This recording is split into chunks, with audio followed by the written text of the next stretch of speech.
What if I told you that in less than 15 days, a foreign army crossed the Alps with thousands of men and elephants, battling blizzards, betrayals, and ambushes, all just to launch a psychological war against Rome? The scene feels unreal. Jagged cliffs, knee-deep snow, elephants slipping on treacherous mountain paths, starving soldiers fighting nature more than men. Yet this was exactly how one of the boldest campaigns in military history began.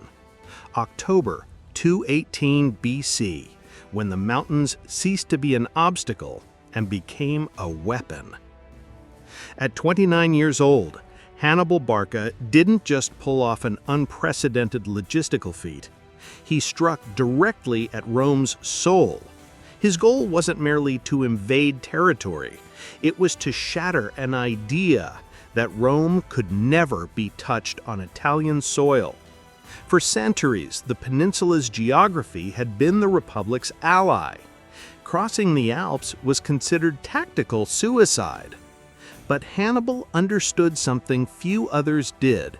The real battlefield begins in the enemy's mind. As B.H. Liddell Hart put it, the best way to win is to disorient the enemy before the battle even starts. Hannibal followed this logic with surgical precision. He didn't just appear where he wasn't expected, he emerged as a living legend, turning the impossible into a symbol. Every step through the snowy peaks was more than a maneuver. It was a strategic storytelling. Caught off guard, Rome was forced to abandon the comfort of predictability.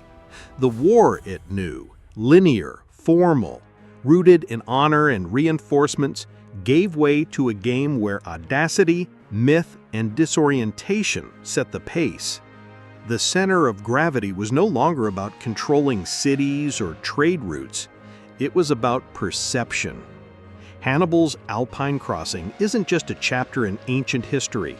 It's the birth of a new logic of warfare, where climate, terrain, narrative, and morale collide to shape the fate of empires. Rome hadn't lost a battle, but it was no longer the same. Because before a single sword was drawn, it had already been invaded. Rome was used to winning. From the wars against the Etruscans and Samnites, its military machine thrived on discipline, repetition, and faith in a system that favored method over improvisation. Its generals were an elite conditioned to strategic predictability, frontline formations, methodical sieges, steady advances. This doctrine had worked for generations, and it was exactly this confidence that Hannibal exploited as a weakness. When Carthage decided to retaliate for the loss of Sicily and the humiliation of the treaty ending the First Punic War, Rome's Senate prepared its legions for another traditional campaign. They expected the war to unfold in Hispania, maybe southern Gaul, with battles fought by the book. Hannibal, however, rewrote the script. Instead of fighting on the periphery, he'd strike at the core by the most illogical route possible. Innovation often lies in defying expectations. Rome assumed armies would move like predictable columns, respecting natural barriers and seasonal timing. But Hannibal embraced a different logic: asymmetrical maneuvers, constant adaptation, surprise as a tactic. He didn't need to defeat Rome in direct combat, he just needed to break its cycle of anticipation. This is where Rome's predictability became not an asset, but a strategic blind spot. The legions were ready for marches, not for pursuits through unforgiving terrain. They were trained to fight formal armies, not to counter mobile, unpredictable columns appearing in unreachable places. Hannibal forced them to think outside their doctrine, and few Roman officers knew how to operate without the comfort of a standard plan. The historian Polybius notes that Rome possessed a strength that couldn't be taught: resilience. But resilience alone isn't initiative. For months, Rome reacted, always one step behind a general who seemed to be everywhere at once. Hannibal didn't just break logistical rules, he warped tactical expectations.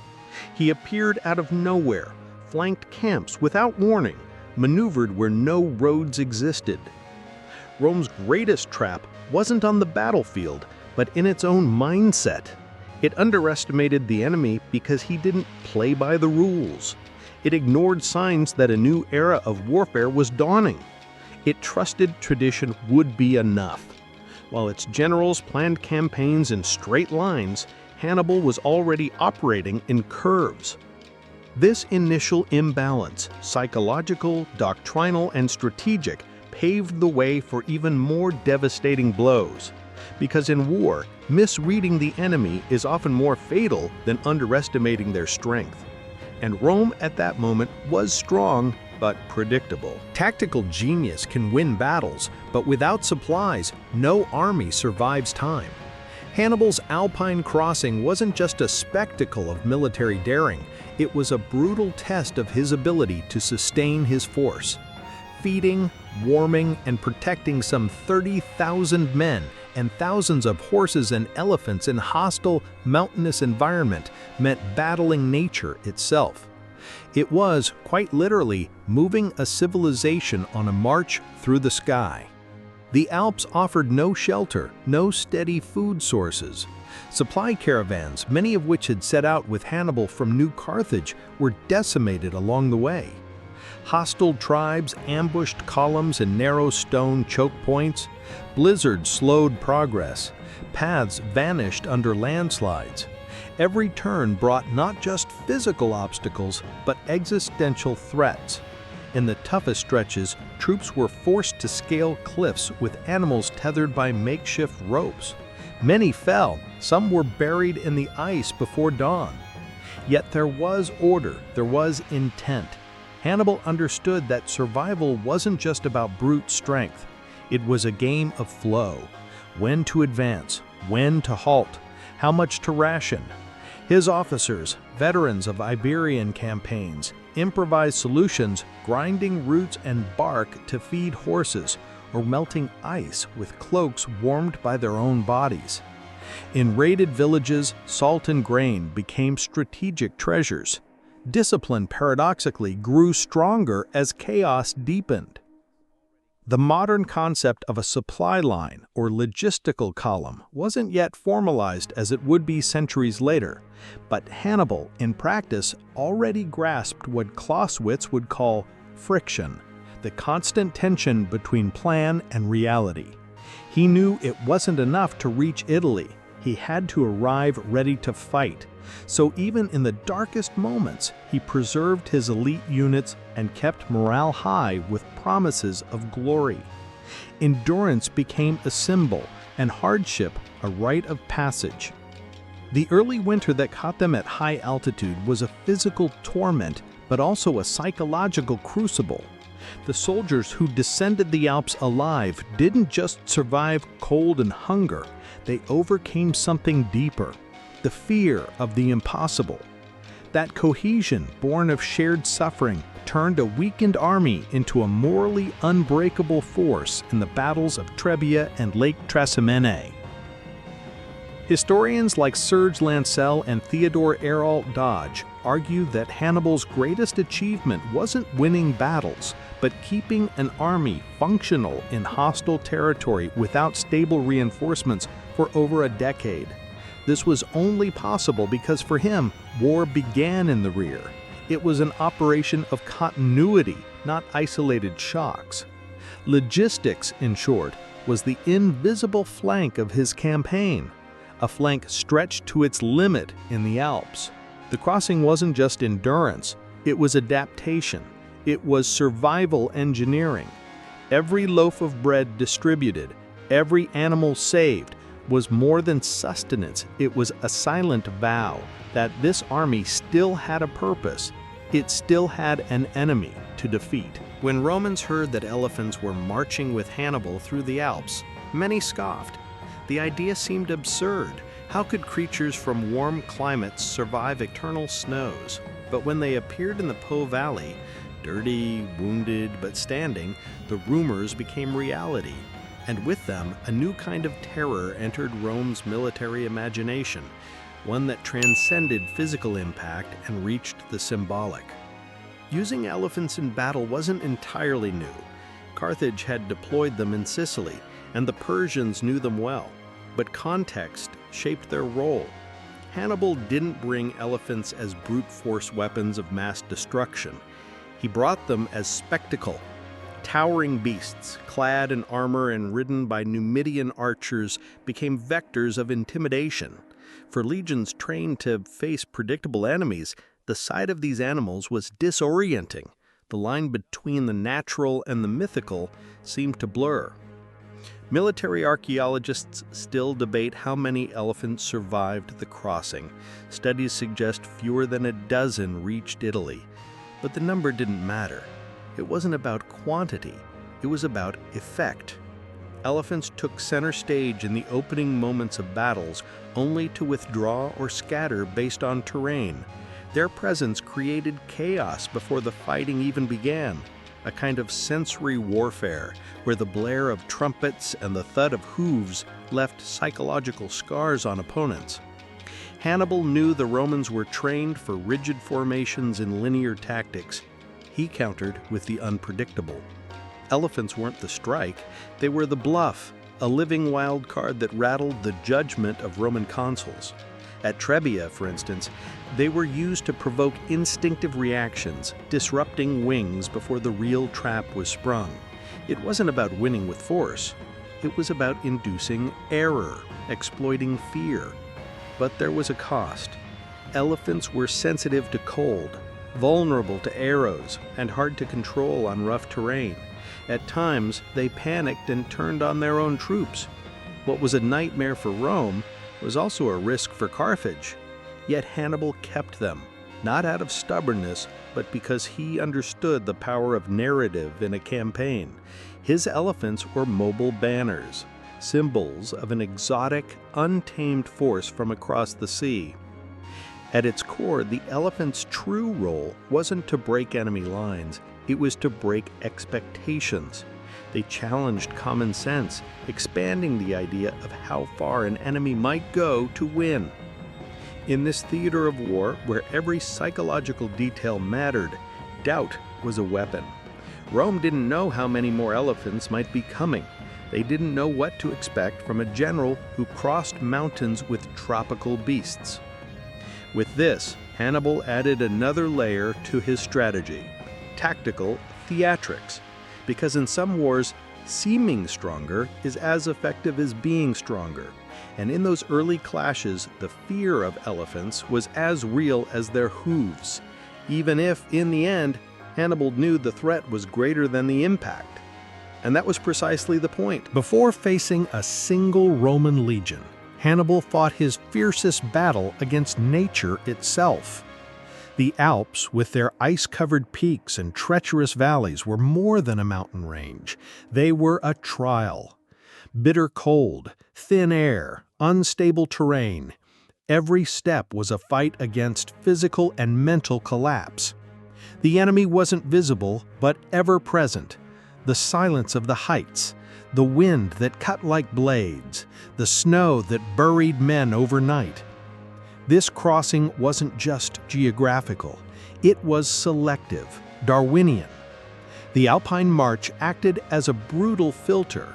The weak, the hesitant, the cowardly fell behind. Those who reached Italy weren't just surviving soldiers, they were veterans before their first formal battle. According to Polybius and Livy, Hannibal himself lost an eye during the journey, likely from an infection worsened by the intense cold. Yet he never relinquished direct leadership. He marched at the front, slept in the open, ate the same hardened bread as his men. The Alps' late autumn climate brought freezing rain, constant ice above 6,500 feet, and avalanche risks. In key passes, like the Col de la Trévosette, which some scholars believe was the exact route, Archaeologists have found layers of excrement and organic traces from the 3rd century BC, pointing to an unusual movement of large human and animal groups. These findings not only confirm the narrative, but amplify the scale of the feat. For weeks, visibility was near zero. Groups got separated and never returned. Elephants had to be prodded with torches and shouts to keep them from balking at cliffs. Horses slipped on ice sheets, dragging handlers and weapons with them. The entire marching column was vulnerable to the slightest misstep. Every night, the dead were buried shallower, as the frozen ground refused proper graves.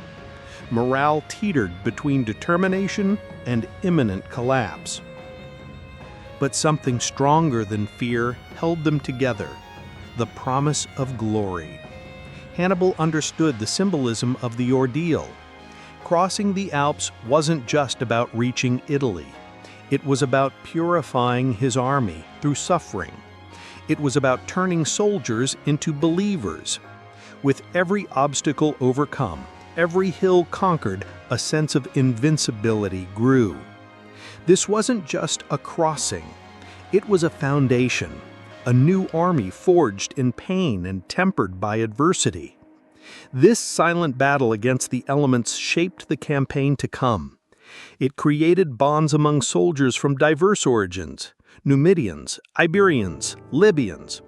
It united them under a single cause: survive and win. Above all, it taught a lesson Rome hadn't yet learned. Power doesn't come solely from numbers or tradition, but from shared endurance. When Hannibal emerged on the Italian plains, he didn't just bring troops. He brought a legion of men who had already defeated death. And that, perhaps, was his deadliest weapon. Long before B.H. Liddell Hart coined the term indirect strategy, Hannibal was applying it with near scientific precision. By crossing the Alps and emerging in Italy's rear, he executed what no commander of his time dared consider: attacking Rome not head-on, but from the most unexpected flank of all. This decision didn't justify traditional geography, it shattered a doctrinal paradigm: the notion that war followed predictable axes and conventional lines of engagement. The concept of the flank wasn't new to ancient generals, but the way Hannibal wielded it redefined its importance. He didn't just surprise militarily, he humiliated geopolitically. By appearing in northern Italy, he broke the backbone of Roman security: the belief that enemies would always come from the south via sea routes or easily monitored border provinces. The psychological impact of this maneuver was as profound as its tactical effect. Rome wasn't just flanked, it was exposed. Sources like Livy describe the Senate's shock upon learning of Carthaginian forces on Italian soil. This wasn't just a failure of reconnaissance, it was a violation of strategic logic. How could Romans prepare for an enemy who refused to follow the script of war? How could they adapt to someone who ignored calendars, routes, and seasons? This surprising approach carried into subsequent battles. At Trebia, Lake Trasimene, and later Cannae, Hannibal applied the same logic on a smaller scale. Never attack where the enemy expected, never from the front, always circling, infiltrating, enveloping. It was the flank principle turned into a personal doctrine. Not out of whim, but by calculation. He knew a numerically inferior army couldn't afford direct confrontation. It had to turn lateral movement into a lethal advantage. This mindset extended beyond the battlefield. By crossing the Alps, Hannibal also flanked political alliances, creating a power vacuum in northern Italy. City-states, tribes, and communities under Rome's indirect control began rethinking their loyalty. If even the Alps couldn't stop the Carthaginian, perhaps it was time to question who truly controlled the peninsula. The unexpected thus became a tool of persuasion, not just combat. It was the start of a war of perceptions. The rear, traditionally a space of safety, became the new front, and Rome, which had built its strategy on rigid lines, was forced to adapt to an enemy who made unpredictability his system. By using the flank not just as an exception, but as a rule, Hannibal didn't just anticipate modern theories, he embodied them centuries before they were written. He made deviation the main path, and he taught, through action, an eternal truth of warfare. The greatest impact comes where the enemy isn't looking. In that winter of 218 BC, Rome was looking south, while the threat came from the north. Italy, at the time, wasn't a unified political entity, but a patchwork of cities, tribes, and alliances forged under Rome's expanding shadow. Many of these peoples, Etruscans, Samnites, Umbrians, Bruttians, Campanians, had been subdued by Rome in prior generations and integrated into the Republic by force. Loyalty there was often an obligation, not a conviction, and it was in this unstable terrain that Hannibal saw opportunity. War didn't need to be won with spears alone, it could be won with promises. Hannibal's advance through the peninsula wasn't blind, it was calculated. Every spared village, every respected city sent a message. Rome demands, I offer. He understood the power of local narratives. Where Rome levied taxes and conscripts, he promised autonomy and protection. Where the Senate saw subjects, Hannibal saw potential allies. His campaign gradually became an experiment in cultural subversion. The Romans were slow to grasp the depth of this infiltration. When legions rallied to block the Carthaginian advance, they often faced passive resistance from communities supposedly loyal to the Republic. Some withheld supplies, others hid enemy troops. In some cases, entire cities opened their gates to Hannibal, not as a conqueror, but as a liberator. This invisible war was as dangerous as open field ambushes. Rome's response, as usual, was slow and punitive. Brutal reprisals against suspected traitors only fueled resentment. Hannibal exploited this cycle. He provoked Roman reactions, turned punishment into a political argument, and drew new followers. It wasn't just a war for territory, it was a battle for hearts and identities. Historians like Victor Davis Hanson point out that this internal fragmentation was one of the greatest threats to Roman cohesion during the Second Punic War. Hannibal's campaign created a state of constant tension, where Rome had to defend its borders while policing its own allies. Loyalty became an unstable variable, and the enemy was no longer just outside the walls. In cities like Capua, Tarentum, and Locri, this strategy took hold. These communities broke with Rome and aligned with Carthage, confident that victory was within reach. Some supplied troops, others housed arsenals, or allowed foreign forces entry.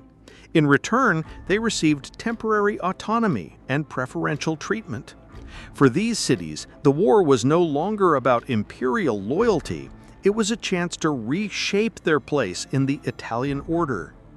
This political dimension of Hannibal's campaign reveals a sophistication rarely associated with ancient military efforts. He wasn't just fighting Rome, he was dismantling it from the inside, one agreement at a time. He turned silent antagonists into active agents of disruption. And while Roman generals counted swords, Hannibal counted wills. In the end, this attempt to divide Italy wasn't enough to topple Rome. But for nearly 2 decades, it created a lasting fissure in the peninsula's unity, one that would take centuries to fully heal.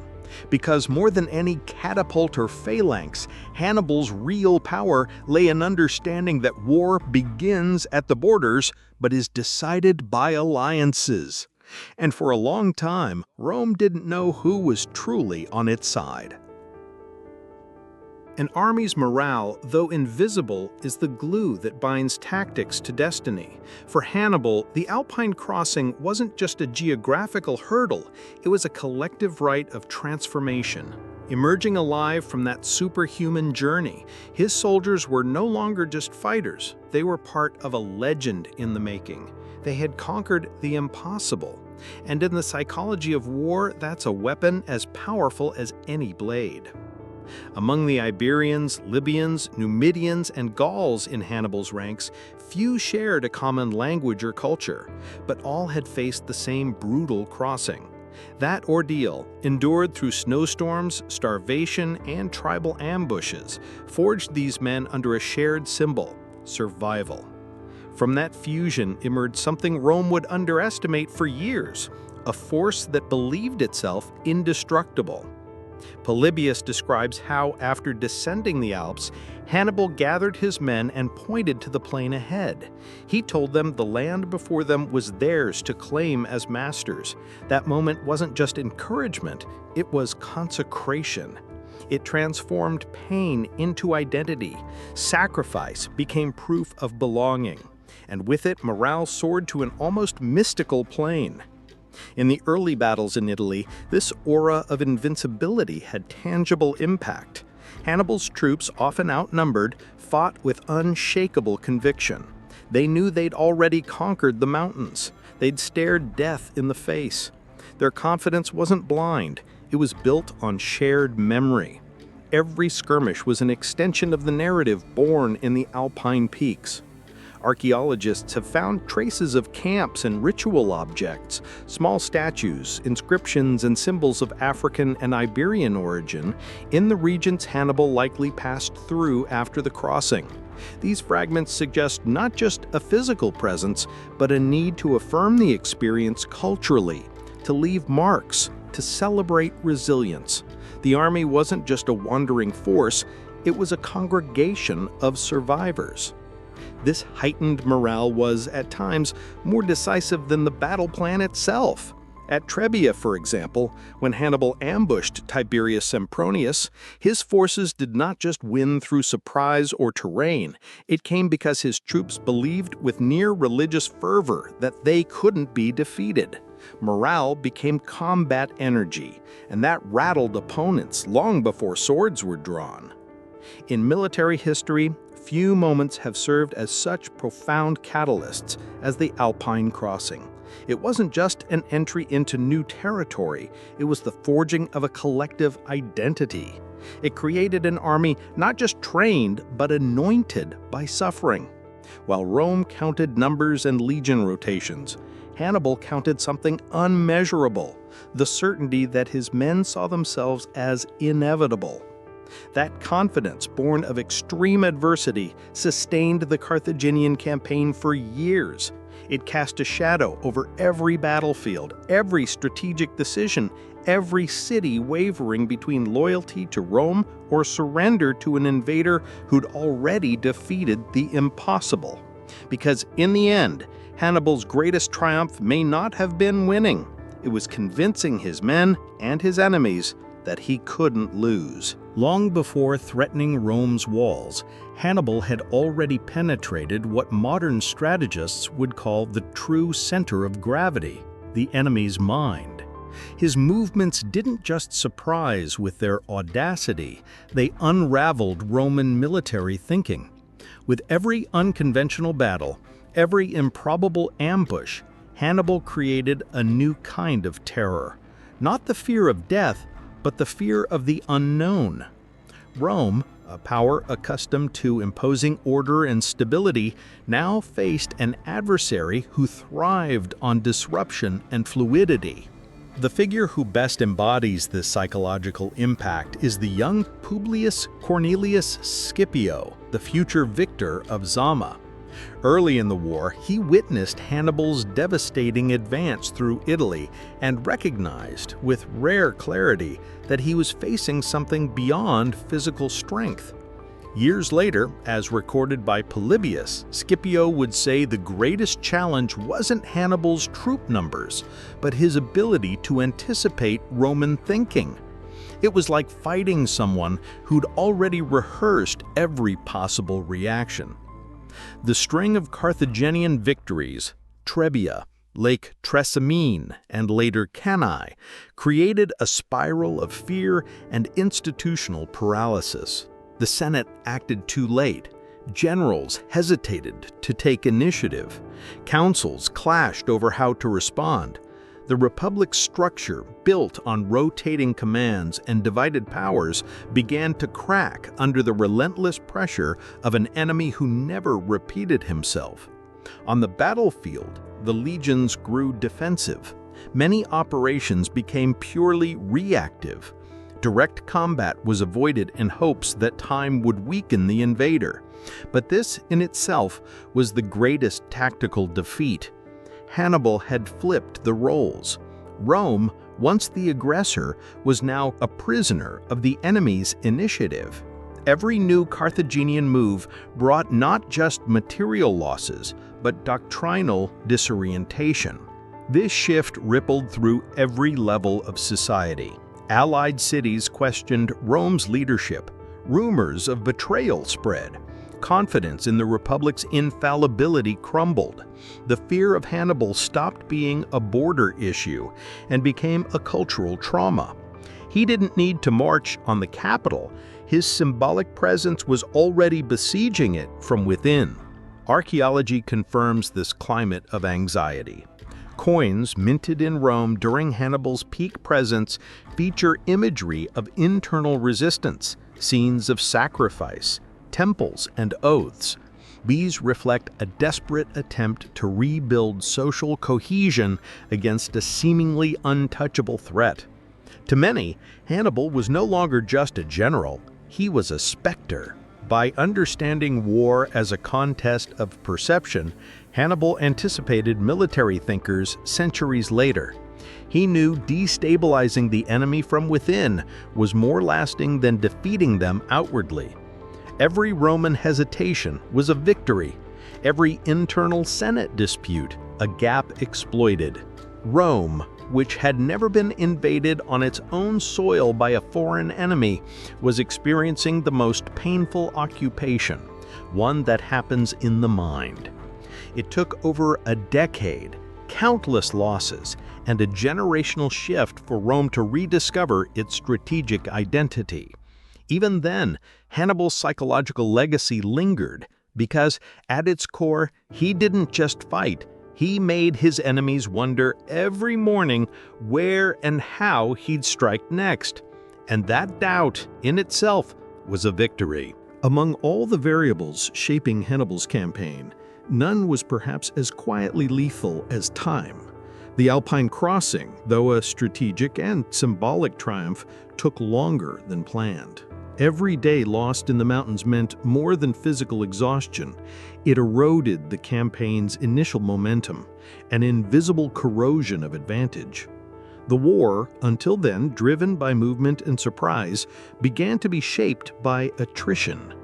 The concept of attrition, later defined by Karl von Clausewitz as the resistance every effort encounters, was already at play in those frozen gorges and treacherous paths. The Carthaginian columns, designed to swiftly reach Italy's heart and force a political rupture, found themselves battling the calendar itself. Desertions, diseases, accidents, and the sheer exhaustion of pack animals slowed their pace with every mile. Meanwhile, Rome gained time. Each delay in the Alps gave the Senate a window to reorganize forces, reinforce alliances, and spread counter-propaganda. The surprise Hannibal had so carefully cultivated began to lose its edge. Snow, winds, and gorges weren't just physical barriers, they were agents of time. And in war, time is as decisive as an army. Historical records, particularly from Polybius and Livy, highlight the crossing's devastating toll on Hannibal's forces. Of the over 40,000 soldiers who left Hispania, only about half reached Italy fit to fight. That number, while still impressive, reveals the hidden cost of the audacious plan. Genius, as always, came at a price, and here the price was the dilution of strength along the way. Archaeological evidence, like soil and sediment analysis in alpine passes, shows organic buildup consistent with prolonged movement of large human and animal groups, suggesting the crossing was slower and more grueling than heroic narratives imply. This reinforces the view that Hannibal, despite his brilliance, operated on the edge of feasibility. The campaign's paradox thus intensifies. By choosing an extraordinary path, Hannibal gained surprise and disrupted Roman logic, but by paying dearly in time and troops, he gave his greatest foe, Rome's institutional resilience, room to regroup. The campaign shifted from a surgical strike to a war of endurance, and in this new theater, every day worked not for him, but against him. This shift from a war of movement to one of attrition redefined the conflict's course. Despite the glory of early victories, the Carthaginian campaign lost its most precious moment when Rome was truly vulnerable. And that moment, once gone, would never return. Hannibal, for all his vision, may have underestimated his cruelest opponent, the clock. Hannibal's early victories were devastating.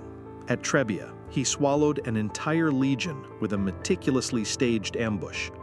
At Lake Trasimene, he repeated the feat with even greater precision, trapping Roman forces between mountains and fog. And at Cannae, the pinnacle of his military art, a double envelopment that annihilated nearly 80,000 enemy soldiers in a single day. No general in Western history had humiliated Rome so thoroughly. Yet Rome didn't fall. And the reason goes beyond strategy. It's rooted in its structure. The Roman Republic, unlike Carthage, wasn't a state centered on a commercial elite or temporary council decisions. It was an institutional machine built to endure, even in chaos. Its strength wasn't just in its legions, but in its strategic depth.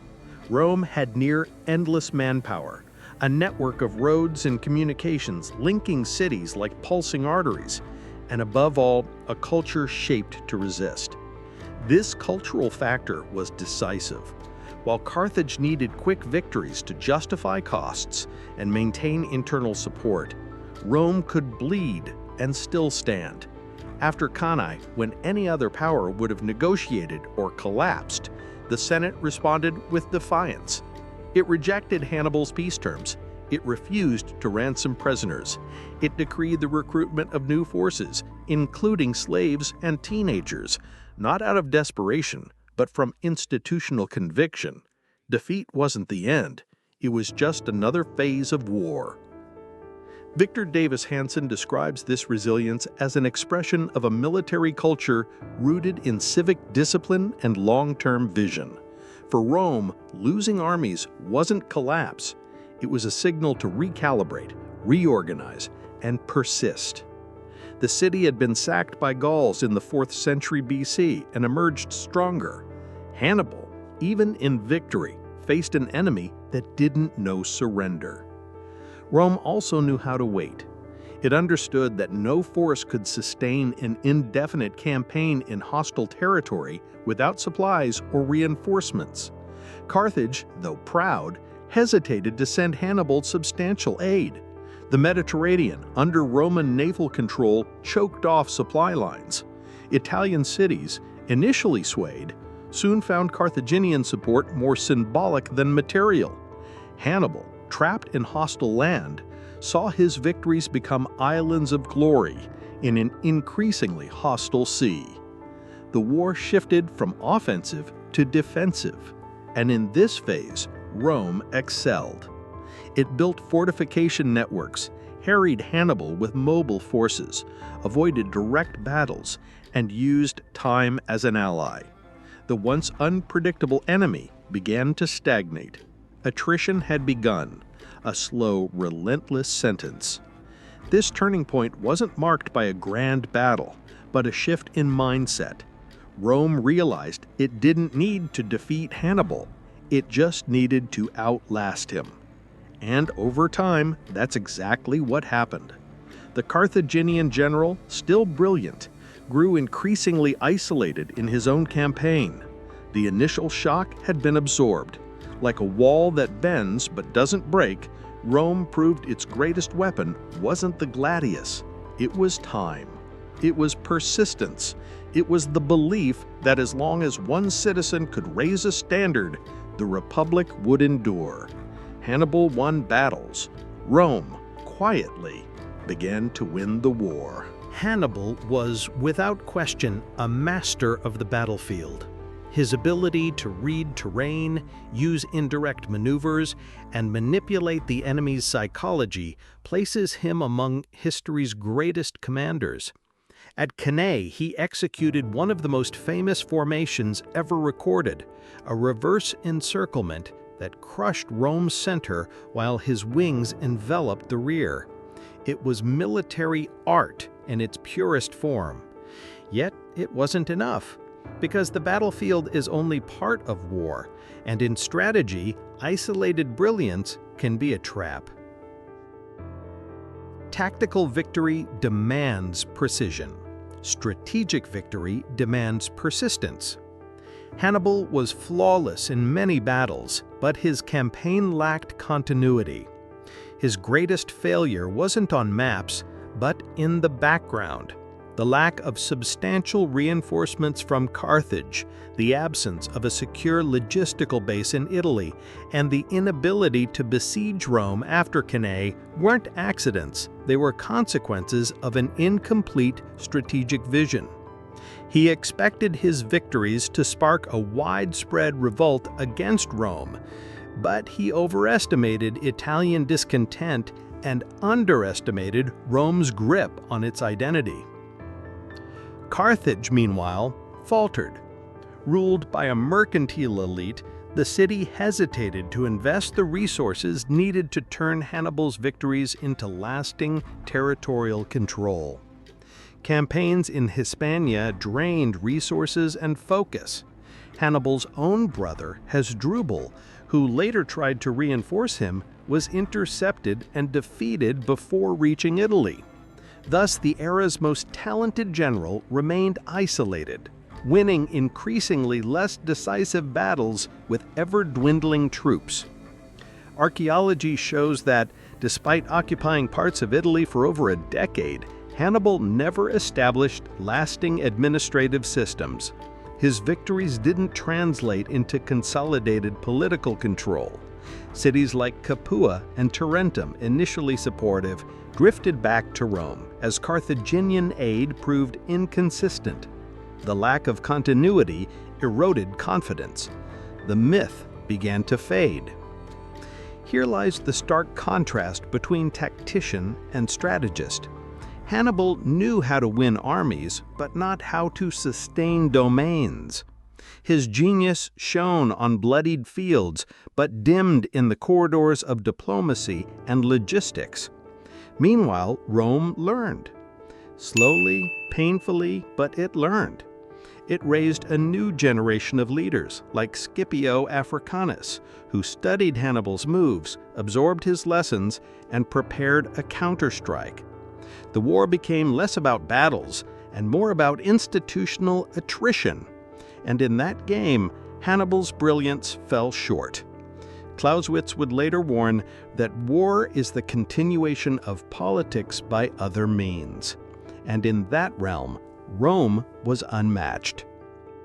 Hannibal's myth is thus twofold: the invincible commander on the field and the isolated strategist on the board. He defeated Rome, but couldn't subdue it, because winning isn't just about killing more or maneuvering better, it's about sustaining momentum. It's about dominating the narrative. It's about turning momentary superiority into permanence. And in that, his genius found its limit, a limit he himself helped define. Wars change in setting, technology, and scale, but some lessons remain timeless. Hannibal's campaign still resonates in modern military doctrine. His tactical audacity, grasp of psychological warfare, and use of terrain as a weapon continue to inspire commanders and strategists. Yet it's in analyzing his failures, not just his victories, that modern forces like NATO can find valuable warnings. Many of the traps that ensnared Hannibal persist, disguised by modern uniforms and digital jargon. The first lesson lies in the gap between conquest and sustainment. Hannibal invaded with impact, but without follow-through. Troops deep in enemy territory are only effective as long as supply lines and reinforcements hold. This lesson has echoed painfully in modern operations, from Stalingrad to Afghanistan. It's not enough to reach the enemy's heart. You must stay there with legitimacy, structure, and support. Otherwise, victory becomes fleeting. Advance turns to siege. Glory becomes attrition. The second lesson is about internal politics. Hannibal was a general without a fully committed state. Carthage admired him, but hesitated to back him. His campaigns lacked a coherent national strategy. This disconnect between military command and political will recurs in modern coalitions. Troops advancing without clear mandates or consistent objectives become victims of their own ambiguity. Strength without strategic grounding becomes aimless maneuvering. Then there's the symbolic dimension. Hannibal understood the power of image. His elephants were more psychological than practical. His crossing was more narrative than logistics. Today, in an era of media wars, drones, and social networks, this principle is even more critical. Symbolic impact shapes morale, sways civilian populations, and can shift campaigns before the first shot. But as Hannibal showed, symbols must be backed by tangible presence. Propaganda is the start, not the end.